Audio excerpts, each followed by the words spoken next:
Bonsoir tout le monde. Good evening, everyone. Thank you for coming. I want to begin by expressing my deep gratitude to His Majesty King Charles III for his warm welcome and gracious hospitality that he showed me, he showed Canada with today's audience. We have a steadfast defender in our sovereign. Also want to thank Prime Minister Starmer for a valuable discussion on how our long-standing economic and security partnership can help build growth, prosperity, and security for our citizens today. As Prime Minister Starmer mentioned in our session, Canada and the United Kingdom share a history, we share values, we share a sovereign. And those shared values between Canada and the United Kingdom, Canada et la République française, ont été démontrés avec notre partenariat pour l'Ukraine. They are demonstrated through the leadership of Prime Minister Starmer, President Macron, and Canada's participation in the coalition of the willing for Ukraine. Our relationship with two of the founding peoples, two of the three founding peoples of Canada, date back to the 1500s. It's a relationship that is built on values. It's a relationship that is built on economic interests and purpose. Nous sommes prêts à défendre nos valeurs communes, à répondre aux nouvelles menaces mondiales et à apporter des changements qui profitent autant aux Canadiens et Canadiennes et qu'aux Britanniques et les Français et les Françaises.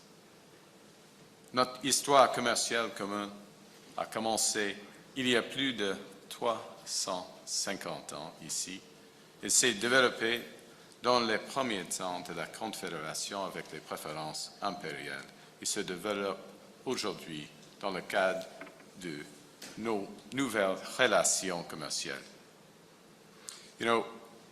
It's a long history of commercial relationships that extend back over the centuries. We're in Canada House, which is marking its 100th anniversary, so but a fraction of that. And I'm reminded of it because, of course, it looks out on Nelson's column. And you can find another column dedicated to Nelson in Place Jacques-Cartier à Montréal. And the flag that flies over that column includes the fleur-de-lis for France, the shamrock for Ireland, the thistle for Scotland, the rose for England, and the white pine for le peuple autochtone du Canada. That is an example of the diversity of Canada. The wonder of Canada is built off of that diversity. And it's through that and through those values that we have built our country. It is on those values that we will make our decisions and build our relationships in this world. So I'm grateful for the welcomes and the constructive discussions both of Prime Minister Starmer and President Macron. And with that, I'd be pleased to take your questions. Thank you very much. Thank you, Prime Minister. Merci beaucoup, Monsieur le Premier Ministre. We will begin with questions from the UK delegation. Over to you for the first question. Anything could happen. Anything could happen now. It's the UK delegation. Please. Thank I look you. forward. Thank you for coming. You've seen the economic forecasts. They're not great. Are you certain that Canada can avoid a recession? And are you reopening trade negotiations with the UK? Well, there's a lot in that question.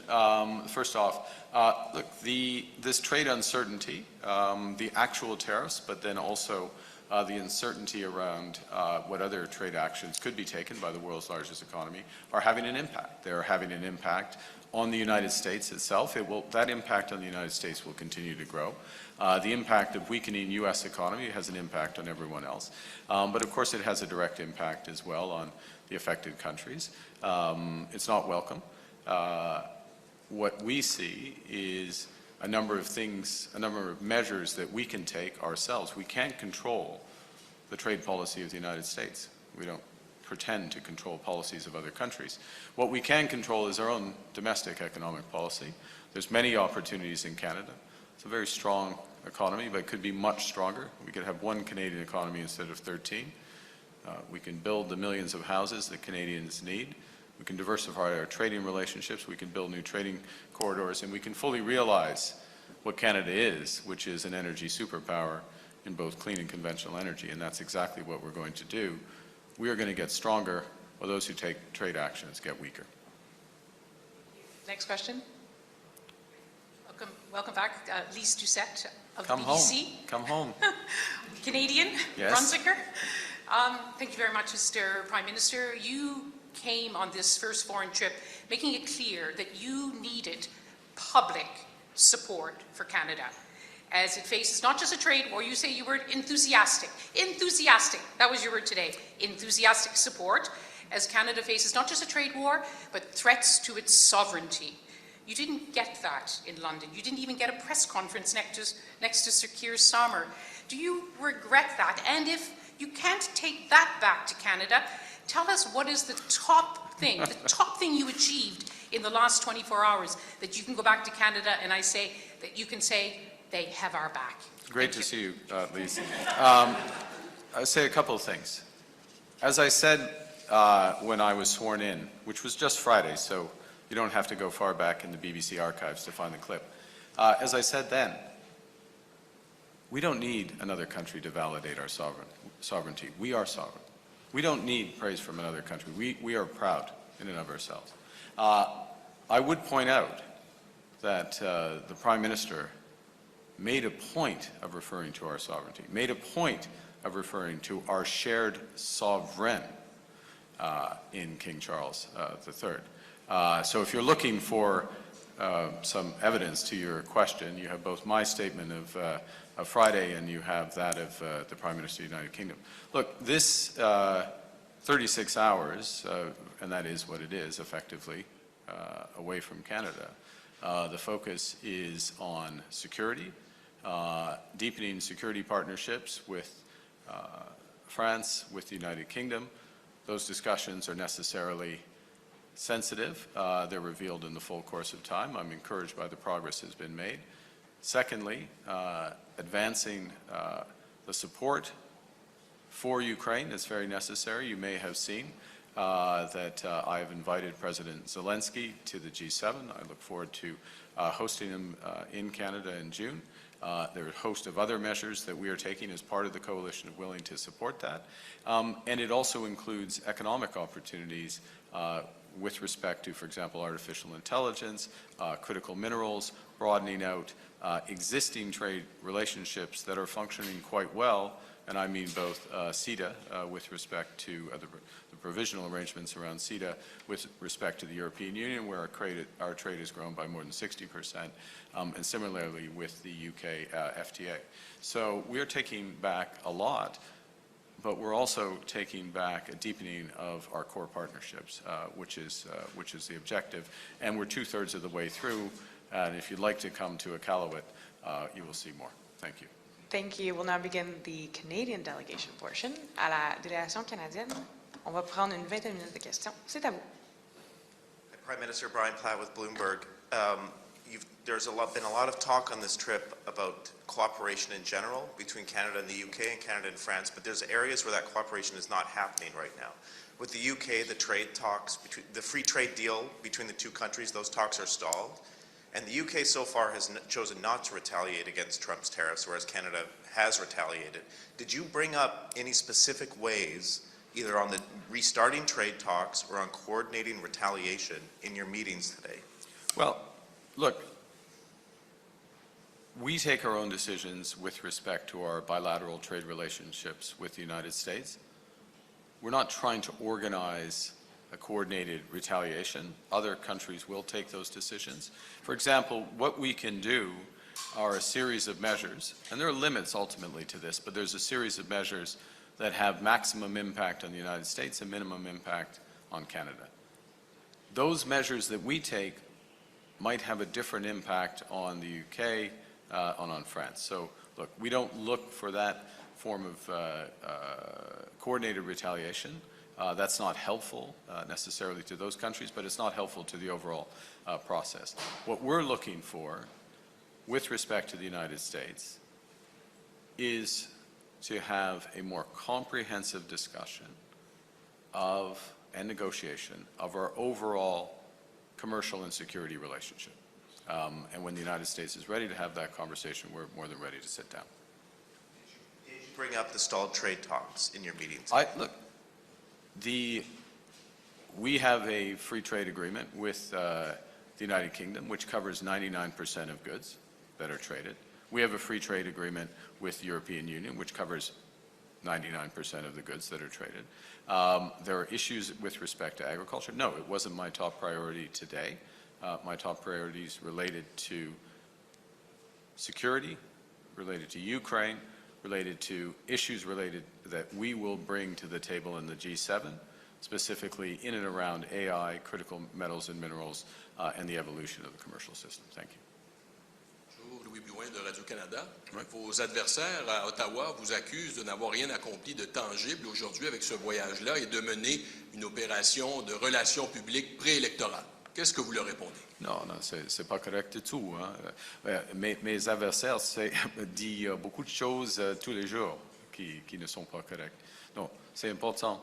On a eu des discussions très importantes, très concrètes avec le président de la France, et y compris les discussions sur la sécurité fondamentale de notre pays, de la coopération dans les manières de la défense de notre pays, des discussions sur l'Ukraine et un renforcement de notre partenariat avec la France et puis avec le Royaume-Uni en ce qui concerne l'intelligence artificielle. Je comprends, c'est difficile pour l'opposition de comprendre tout cela parce qu'ils utilisent tout le temps des slogans de 3 mots. Mais ça, c'est le monde actuel, c'est pas le monde inventé. Campagne électorale. Non, pas encore.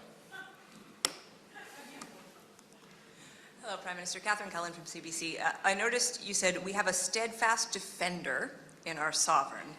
Behind closed doors, did any of the leaders you met with today offer assurances that they would have Canada's back if Donald Trump uses greater economic force or more to annex or absorb Canada? Well, I would know, let me state the obvious, which is that all of us are members of NATO. All of us have to respect Article 5 of NATO. So the or more part of your question is unthinkable.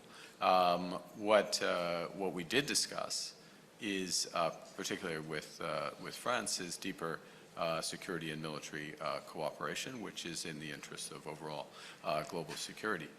And we did discuss in both cases deepening of our economic ties. Thank you. Prime Minister Mike Lukather with CTV News. I take your point earlier on a number of our allies talking about our sovereignty today. But nobody's come out forcefully and said those comments about the 51st state are just not on. Do you think that our traditional allies are not sticking their necks out because they're concerned that if they say something that'll anger President Trump, that they'll be next? I think I would take seriously what the Prime Minister of the United Kingdom said today. Look, I don't think one needs to respond to every comment about another country. Look, we can stand up for ourselves. It's Canada strong. We can stand up for ourselves. We've called out those comments. They're disrespectful. They're not helpful, and they need to stop before and conversation about our broader partnership with the United States. But we're Canada. We don't need other people to come to our aid. Come on. C'est pas nécessaire d'avoir d'autres pays nous aident. Nous sommes Canada, un Canada fort. Okay? You don't think it'd be helpful that they come out and say something as We have strong as other that? things. Look, when the Prime Minister of Canada sits down with the President of France or the Prime Minister of the United Kingdom, we talk about our relationships. and where we have responsibilities, not what others are doing. Madame.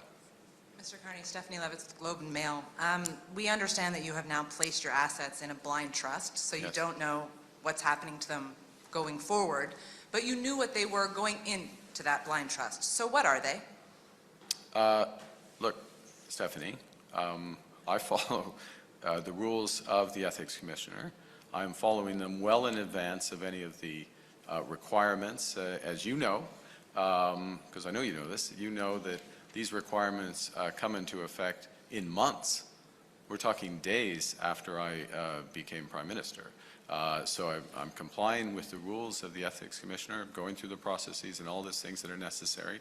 And I will remind you, and I'll remind Canadians again, that the Leader of the Opposition cannot find it. And look, you look at the questions this evening, you look at the nature of the discussions, look at the nature of discussions I had with the President of France, the Prime Minister of the United Kingdom. The Leader of the Opposition would not be capable of having those discussions because the Leader of Opposition refuses to get his security clearance, something that it took me a few weeks to get. And he has been the Leader of the Opposition for 3 years. So I comply with my responsibilities, I comply with the rules well in advance, and the Leader of the Opposition doesn't take his responsibilities at a time of, well, you should take these responsibilities at any time, but it's particularly remarkable given the stakes in global geopolitics at the moment. The rules say that those assets should be publicly disclosed within 120 days, which means you'll campaign in a coming federal election, most likely within the next 120 days, and are serving as Prime Minister now, with Canadians not being aware of what potential conflicts of interest you sought to avoid. What possible conflict would you have, Stephanie? Stephanie, I'm complying with the rules. I'm complying with the rules in advance. Point final. Are you saying you are not open to any conflict of interest? Yes. Someone spent most of his life in the private sector. There's no possible conflict of interest in your assets. It's very difficult to believe. Look inside yourself, Rosemary. I mean, you start from a prior of conflict and ill will. I have served in the private sector. I have stood up for Canada. I have left my roles in the private sector at a time of crisis for our country. I'm complying with all the rules. Your line of questioning is trying to invent new rules.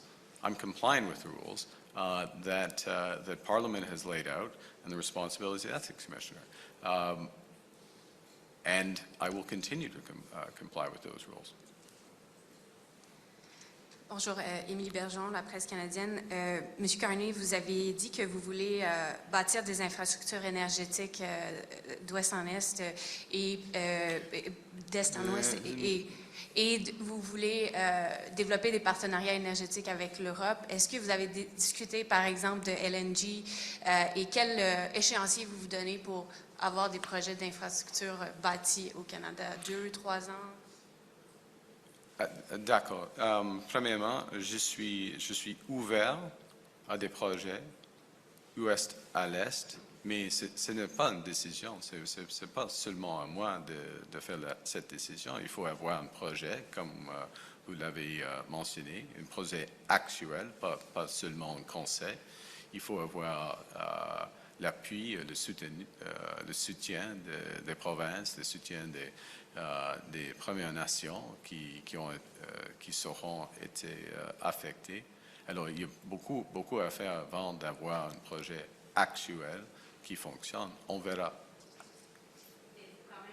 Vous souhaitez diversifier les marchés canadiens, donc comment vous pouvez faire ça rapidement tout en prenant... Oui, ça prend du temps, ça c'est sûr. Ça prend du temps de faire des grands projets. Et c'est une des raisons pour laquelle il faut identifier les provinces et le fédéral, identifier les projets qui sont dans l'intérêt national. Et ça, ce sera un processus entre nous. Hi, Mr. Prime Minister.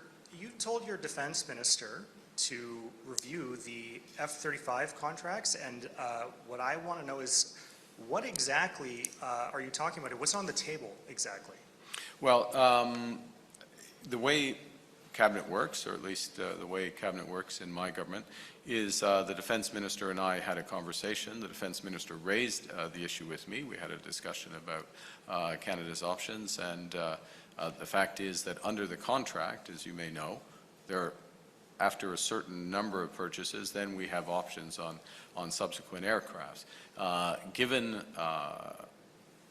the geopolitical environment, given the fact that there are options, given the need for value for money, given the possibility of having substantial production of alternative aircraft in Canada, as opposed to sending, as we have been, on average 80 cents of every dollar to the United States, it's prudent and in the interest of Canada to review those options. And that's what that's the process that the Defence Minister has initiated. Is this something that your allies are asking you about, or what is it that you're telling your allies with respect to this? My understanding is that President Macron, for example, is shopping around, don't buy US, buy European military goods, and that they have replacements. Well, I think, what are you hearing? well, I can tell you what's in the public domain. I can tell you in the public domain that for example, Portugal the government of Portugal is taking steps to diversify their supply. What's also in the public domain is a very substantial effort in Europe to so-called rearm Europe, which is a significant consolidation and increase in the amount of defense spending in Europe. Now, that is of interest to us as Canada because as a potential alternative supplier. It creates the potential to create supply chains that mean that Canadian companies are participating in the development of these defense systems. And we are actively exploring, and this, full disclosure, this is one of the discussions that I had both in Paris and in the UK, was the potential participation. Now, the UK is not formally in that, but we can see, particularly given our security posture in Europe, given potential steps in Ukraine, given our own security needs, that diversification of our suppliers in a way that ensures that as much as possible of that production resides in Canada and benefits Canadians in multiple ways is a prudent thing to do. That's what I can tell you. Bonjour, Monsieur Carney. Joël Denis Bellavance de la presse. On est tous choqués au Canada par le comportement de Donald Trump et des États-Unis. Croyez-vous que l'Amérique que l'on voit aujourd'hui, c'est l'Amérique qui va s'installer pour de bon? En d'autres mots, est-ce que c'est le new normal, les États-Unis que l'on voit aujourd'hui? Merci pour votre question. C'est une bonne question. Okay? Nous sommes dans une situation où, comme les Canadiens et Canadiennes, on doit diviser des choses qu'on peut contrôler, comme vous le savez. On peut mettre chez nous dans le domaine économique domestique et des choses qu'on ne peut pas contrôler. À ce moment-ci, c'est difficile d'avoir l'influence aux États-Unis. C'est pas normal. Hein? Normalement, on a des discussions.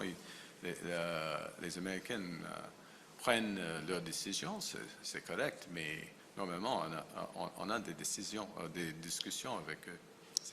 C'est pas exactement le cas maintenant.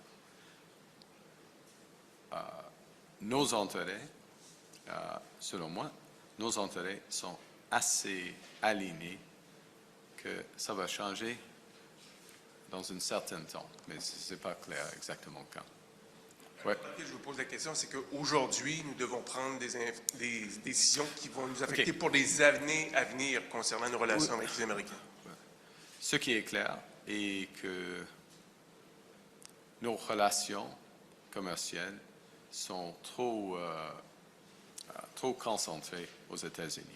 Ce qui est clair est que nos relations sécuritaires sont trop concentrées aux États-Unis. Il faut diversifier, ça c'est clair. Alors, c'est une des raisons pour lesquelles ma première visite est à Paris et à Londres. D'accord. Tonda McCharles with the Toronto Star.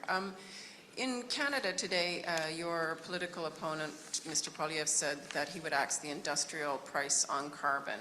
And I'd like to understand from you if you think that at this time, with all the threats against many of our big mainstay industries, which also are large emitters, if you think that your plan to tax them remains a viable and publicly supported plan.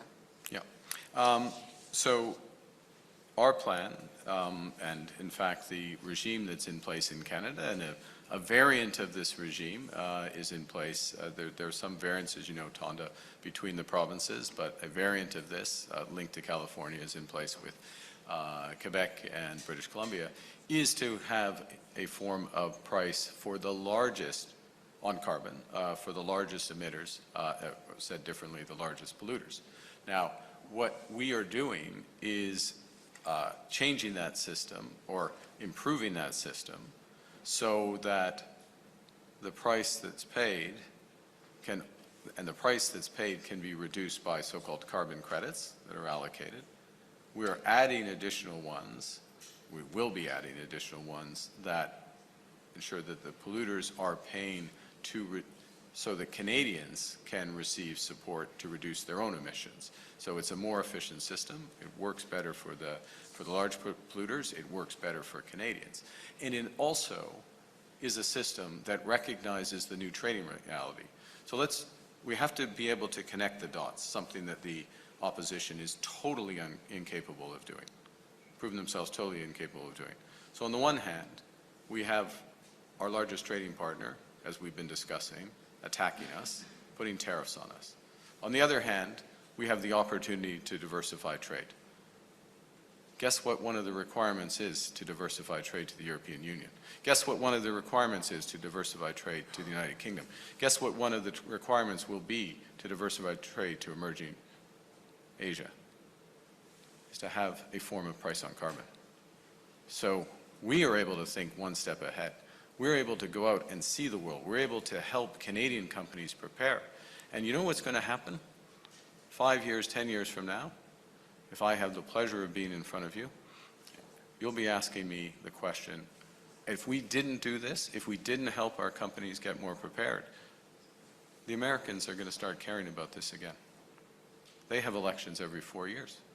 They cared a great deal about this 3 months ago. Now all of a sudden they don't care about it. They're going to care about it again. We have an enormous opportunity here in Canada. The United Kingdom has an enormous opportunity. France has an enormous opportunity. Europe has an enormous opportunity to leapfrog over American companies where they're trying to turn back the clock and look inwards. We're going to take that opportunity. We're going to take that opportunity. It's going to create jobs, and it's going to create new markets for our country. President Trump has, thank you. My follow-up is that on April 2nd, President Trump is promising a much larger global tariff regime, including bringing back in the threatened 25% across the board tariffs on Canada. And you've talked about the need for retaliatory tariffs at a dollar-for-dollar level. One assumes the punch coming is going to be much greater. Yeah. How much more are you prepared? Sorry. You asked her a question. Yeah. How much more are you prepared to go in terms of the monetary hit back, and how much do you think Canada can absorb? Can we? It's an important question. It's a very important question. There is a limit, given the relative size of our economies, the extent to which we should match U.S. tariffs. Right now, what the government has proposed, and with the 150 billion odd identified products, are products that have, as I said earlier, maximum impact in the United States and limited, but not zero, it's limited impact in Canada that we can affect. And my government's commitment is that we will use all of the revenues from those tariffs to support Canadian workers that are affected by the U.S. trade actions. Pierre Poilievre's commitment, as his commitment is anytime anything changes, is he's going to use it to cut taxes. So if you aren't paying any taxes because you don't have a job, you're out of luck. Okay, we're going to go help those who are affected by it, as we should, as Canadians want us to, in my view. Now, so just to summarize on your question, there are limits. Now, we'll see what happens April 2nd. We'll see what happens after that. We are not going to take an action that we think is not ultimately going to influence the United States, and certainly not one that is outright harmful to Canada, given the overall approach. So this will be very deliberate, and there is a limit, full stop. There is a limit to matching these tariffs dollar for dollar, given the fact that our economy is a tenth the size of the United States. Thank you. This puts an end to our press conference. Thank you. That's it. Bon, merci.